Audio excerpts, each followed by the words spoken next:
सीधे रुख करेंगे सदन का। गृहमंत्री अमित शाह इस समय सदन को संबोधित कर रहे हैं। पर संबंध को हमने स्वीकार किया है और हमारी सरकार वही परंपरा को आगे बढ़ाने का काम कर रही है। मान्यवर, आपदा प्रबंधन के बारे में भी हड़प्पन सभ्यता हो या सिंधु सभ्यता, सब जगह पुरानी नगर रचनाओं को देखते हैं तो आपदा प्रबंधन के बहुत विशिष्ट प्रयास इसके अंदर इंगित हुए मिलते हैं। मौर्य साम्राज्य को भी पहली हाइड्रोलिक सभ्यता का अब सब लोग इसको स्वीकार करते हैं। हमारे यहाँ ये विचार नया नहीं है, परंतु जिस तरह से हानि हुई है वो हानि को परिपूर्ति करने के लिए परंपरागत उपायों के साथ साथ पर्यावरण की देखरेख के साथ साथ हमने आधुनिक उपायों को, विज्ञान को और दुनिया भर की अच्छी प्रैक्टिस को अपनाने का खुला मन रखना चाहिए। ये जो मैं अमेंडमेंट लेकर आया हूं मान्यवर, वो इसी का उदाहरण है। 2005 में पहली बार आपदा प्रबंधन अधिनियम आया। इसके तहत एनडीएमए, एसडीएमए और डीडीएमए का गठन किया गया। अब जब मैं एनडीएमए कहता हूं तब नेशनल डिजास्टर मैनेजमेंट अथॉरिटी की बात है, SDMA state disaster management authority की बात है और डिस्ट्रिक्ट डिजास्टर मैनेजमेंट अथॉरिटी का गठन ऑलरेडी हो चुका है। अब ये चिंता व्यक्त की जा रही है कि पावर का केंद्रीकरण होगा। ये पूरे विधेयक को आप ध्यान से पढ़ोगे तो इम्प्लीमेंटेशन की सबसे बड़ी जिम्मेदारी डिस्ट्रिक्ट डिजास्टर मैनेजमेंट को है, जो राज्य सरकार के अधीन है। इसलिए कहीं पर भी फेडरल स्ट्रक्चर को नुकसान करने की संभावना ही नहीं। इसके आर्थिक सहायता के लिए national disaster response fund, national disaster mitigation fund और राज्य और जिला स्तर कोई फंड की रचना भी की है।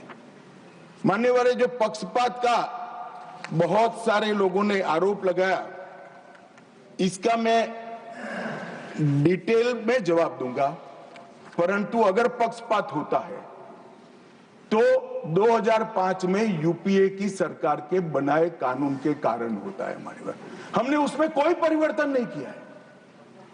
और मैं फिर से एक बार सारे सदस्यों को कहता हूं कि वित्त आयोग ने एक वैज्ञानिक व्यवस्था की है आपदा सहाय के लिए। इससे एक काणी पाई भी कम एक भी राज्य को नरेंद्र मोदी सरकार ने नहीं दिया, बल्कि हमने ज्यादा दिया। कुछ सदस्यों ने सवाल उठाया मान्यवर कि क्यों अमेंडमेंट की क्या जरूरत है। मैं उनको बताना चाहता हूं कि समय के साथ जो इमारत की मरम्मत न हो तो इमारत ढह जाती है। नए नए एक्सपेरिमेंट अनुभव होते हैं, नए नए प्रकार की आपदाओं का अनुभव होता है। कुछ छूट गया है, कुछ दुनिया की बेस्ट प्रैक्टिसेस है और ये सारे चीजों को समाहित कर हम कानून में बदलाव करें तो इसमें क्या आपत्ति है। कानून अगर बदलता नहीं है तो काल बाह्य हो जाता है। और मान्यवर, उनको ये होगा कि शायद हम आएंगे तो बदलेंगे। भाई बहुत देर है, 15-20 साल तक किसी का नंबर नहीं लगने वाला। आप जरा भी चिंता मत करिए, जो कुछ करना है हमें ही करना है लंबे समय। मान्यवर, कोविड-19 जैसी वैश्विक आपदा, बढ़ता हुआ शहरीकरण, अनियमित होती बारिश की आपदाएं और जलवायु परिवर्तन के कारण आपदाओं का साइज और स्केल दोनों बदला है। अब अगर साइज और स्केल बदला है तो इसके निपटने के तरीके भी हमने बदलने पड़ेंगे, इसको निपटने की व्यवस्थाएं भी बदलनी पड़ेगी और इसको निपटने के लिए संस्था को हमने जवाबदेह भी बनाना पड़ेगा और शक्तियां भी देनी पड़ेगी। केवल इतने उद्देश्य मात्र से ही इसके प्रभावशाली और समग्र समाधान के लिए ही ये बिल लेकर मैं आज सदन के सामने मान्यवर उपस्थित हुआ हूं। मान्यवर,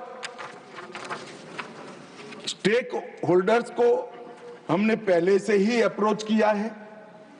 केंद्र सरकार के सभी मंत्रालय, सभी राज्य सरकार और यूटी, अंतर्राष्ट्रीय संगठनों के भी सुझाव लिए हैं और राष्ट्रीय और अंतर्राष्ट्रीय गैर सरकारी संगठनों के भी सुझाव लिए हैं। और मैं यहां ये बताना चाहता हूं, हमें मिले हुए सुझावों में से 89% सुझावों को एक्सेप्ट कर एक समग्रता से ये बिल बना। मान्यवर, यहां राज्य सरकार का अपनी पार्टी का प्रतिनिधित्व करना कोई नई बात नहीं है, बुरी बात भी नहीं है, करना ही चाहिए। मगर कम से कम विरोध करते वक्त कहीं ये मेरी राज्य सरकार का सजेशन है या नहीं है, इतना तो देख लेते।